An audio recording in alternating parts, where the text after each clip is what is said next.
Hello दोस्तों, आज हम आपके सामने एक ऐसे टॉपिक पर बात करने जा रहे हैं, जिसके बारे में गूगल पे देख लो या यूट्यूब पे देख लो, कहीं पर भी देख लो, सबसे ज़्यादा सर्च किया जाता है कि अपनी गर्लफ्रेंड को जो है गर्भवती होने से, प्रेग्नेंट होने से कैसे उसको रोका जाए, कैसे उसमें बचा जाए। तो बहुत सारे लोग जो है इसमें अलग-अलग चीज़ों का इस्तेमाल करते हैं, जैसे कि गर्भनिरोधक गोलियों का इस्तेमाल करते हैं, कंडोम्स का इस्तेमाल इसमें होता है। तो उसको कैसे हम इसको बिना कंडोम्स के, बिना बिना गर्भनिरोधक गोलियों की इसको कैसे रोक सकें हम, इसको कैसे इसको प्रिकॉशन किया जाए। और जो अगर हम गोलियों का इस्तेमाल करवाते हैं, तो गोलियाँ जो है लेने के बाद उसका साइड इफ़ेक्ट भी बहुत ज़्यादा होते हैं। तो उस साइड इफ़ेक्ट से भी कैसे बचें, इसको भी आज हम पूरा इसमें समझने वाले हैं कि कैसे उसको गर्भवती होने से हम उसको रोक सकते हैं। बिना गोली के, बिना कंडोम्स के इस्तेमाल के आप इसको जो है रोक सकते हैं। और कैसे रोकोगे उसको आज हम पूरा आपके सामने इसमें एक्सप्लेन करने वाले हैं कि उसमें कैसे आप इसको रोक पाओगे, क्या उसमें मेथड होगा, कब आपको जो है इसमें क्या करना है, आपको पूरा चीज़ इसमें जानकारी भी आपको मिलेगा। तो किसी भी लड़की में जो है उसके 11 से 13 साल की उम्र में उसका जो मासिक धर्म होता है वो चालू हो जाता है। ऑब्वियसली बात है कि इसमें जो 11 से 13 साल की जब उम्र उसका हो जाता है, तो उसमें एक चक्र जो है स्टार्टिंग हो जाता है, जिसको बोलते हैं मेंस्ट्रुएशन साइकिल, या शॉर्टकट में इसको एमसी के नाम से भी इसको जानते हैं, या हिंदी में जिसको मासिक धर्म के नाम से भी इसको जाना जाता है।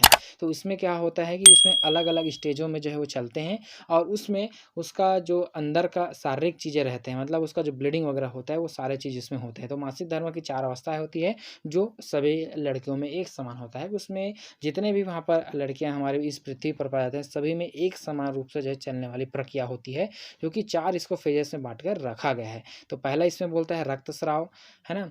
दूसरा इसमें आता है रक्तस्राव के बाद जो है फॉलिकुलर फ़ेज़, तीसरा आएगा इसमें ओव्यूलेशन फ़ेज़, और चौथा आएगा इसमें पोस्ट ओव्यूलेटरी फ़ेज़।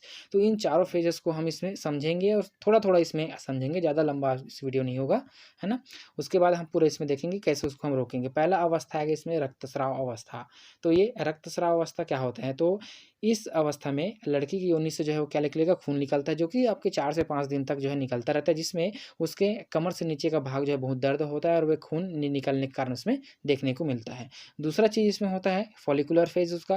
तो फॉलिकुलर फेज़ में अब क्या होगा देखो, शरीर से खून निकलने के बाद योनि के अंदर जो बहुत सारे परिवर्तन होते हैं, जिससे लड़की के शरीर में अंडे का निर्माण होता है, और बहुत सारे हार्मोनल परिवर्तन होते रहते हैं। इसमें हार्मोनल परिवर्तन होकर उसमें अंडे का जो फॉर्मेशन है वो होना शुरू हो जाता है, इसी अवस्था में हो जाते हैं। हम इसमें भारी भरकम शब्द हम इसमें नहीं पढ़ेंगे। तीसरा इसमें देखेंगे ओव्यूलेशन फेज़। ओवुलेशन फेज़ इस अवस्था में लड़की के शरीर से जो है अंडे निकलते हैं, जिसमें लड़की जो है गर्भवती होती है। इसी अवस्था में जो है वो क्या निकलेगा, अंडे बाहर निकलेंगे। तो कौन से दिन में निकलेगा, कैसे निकलेगा, अभी इसको हम समझेंगे इसमें, है ना? चौथा अवस्था इसमें होता है हमारे पास पोस्ट ओवुलेटरी फेज़ के नाम से इसको जो है जाना जाता है। तो इस अवस्था में गर्भधारण होता है, तो ये जो है 9 महीने के लिए ठहर जाता है। अगर नहीं होता है तो ये जो है 14वें दिन में क्या है वो खराब होकर उसमें बाहर आ जाते हैं वो, ठीक है? तो फिर से पुनः इसमें जो है मेंस्ट्रुएशन जो साइकिल होता है, एमसी होता है, पुनः इसमें चलने लग जाता है ना? तो अब कैसे होगा? अब बात इसमें करते हैं कि कोई लड़की गर्भ होती है, और इस गर्भधारण से कैसे उसको बचाएँ, और कैसे क्या उसमें करें, कौन सा उपाय उसमें करें, हम इसमें अभी देखेंगे कि कैसे उसको जो है रोका जा सकता है, ठीक है? गर्भधारण से जिनको बचाना है वो भी, और जिनको गर्भधारण कराना है वो भी इसको देख सकते हैं। तो मासिक धर्म की तीसरी अवस्था इसका मुख्य कारण होता है। आइए इसे हम समझते हैं। इसकी जो तीसरी अवस्था होती है, इसको बोलते हैं ओवुलेशन फेज़। इसी में जो है वो सबसे मेन खेल इसका चलता है। तो कैसे इसमें काम करेगा, अभी हम इसको समझते हैं। पहली अवस्था में जो है 4 से जो है 5 दिन तक जो है इसमें होता है। दूसरी अवस्था जो है आपका 6 से 13वें दिन तक इसमें चलती है, जो कि दूसरा अवस्था होता है 6 से 13वें दिन।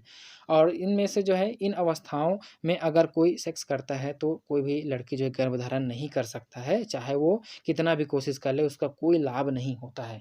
अगर आप इसमें अगर करते हैं, इसमें संभोग होता है, कोइटस होता है, इसमें कोई लाभ उसको नहीं मिलेगा।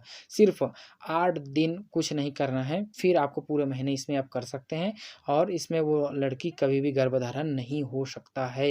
ये जो है एक फैक्ट है, और ये जो है एक फुल प्रूफ है, ठीक है? 5 दिन उसमें जो है खून, योनि से खून जो है बाहर निकलता है, क्योंकि उस समय जो है गीला होता है। इस समय जो आपको जो है अगर संभोग से बचना चाहिए, उसमें बहुत सारे इन्फेक्शन होने का डर रहता है, क्योंकि ब्लीडिंग होता रहता है। तो ब्लीडिंग होने के कारण जो है उसके आपका जो पेनिस होगा उसमें भी चिपक जाएँगे, तो इस इन्फेक्शन होने का डर रहता है, ठीक है? अब बात इसमें करते हैं 3 वो दिन सबसे ज़्यादा संभावना होती है गर्भधारण। तो मासिक धर्म के 13वें से लेकर जो है 15वें दिन तक अगर आप संभोग नहीं करते हैं, तो कोई भी लड़के जो इसमें गर्भधारण उसको नहीं हो सकता। इसमें सेक्स कोइटस अगर आप नहीं करते हैं, तो गर्भधारण नहीं होगा 13वें से लेकर 15वें दिन तक, क्योंकि उसी समय शरीर के लड़की के शरीर से जो अंडे बाहर निकलते हैं, अगर आप उस समय सेक्स करते हैं तो गर्भधारण हो सकता है। भूल के भी आपको ये 3 दिन कुछ नहीं करना है, तो इसमें गर्भधारण किसी भी लड़की का नहीं होगा, ये जो है एक गारंटीड है, ठीक है। तो 3 दिन को छोड़कर आप कोई भी दिन अपने जो है कर सकते हैं ना। 3 दिन को अगर आप छोड़ देंगे तो आपको कोई भी समस्या नहीं होगा, बिना कंडोम का पूरे महीने इसमें कर सकते हैं, कोई इसको दिक्कत नहीं होगा। बहुत सारे लोगों को यही डाउट होता है हम कंडोम का इस्तेमाल करेंगे तो प्रेगनेंसी नहीं होगा, तो वे 3 दिन सुनहरे अवसर से कम नहीं होता है। जिनको चाहिए वो 3 दिन बिल्कुल भी ध्यान रखें, जिनको नहीं चाहिए वो 3 दिन बिल्कुल इसको भी ध्यान रखें कि उसको हमको नहीं करना है। तो ऐसे धन्यवाद, थैंक यू।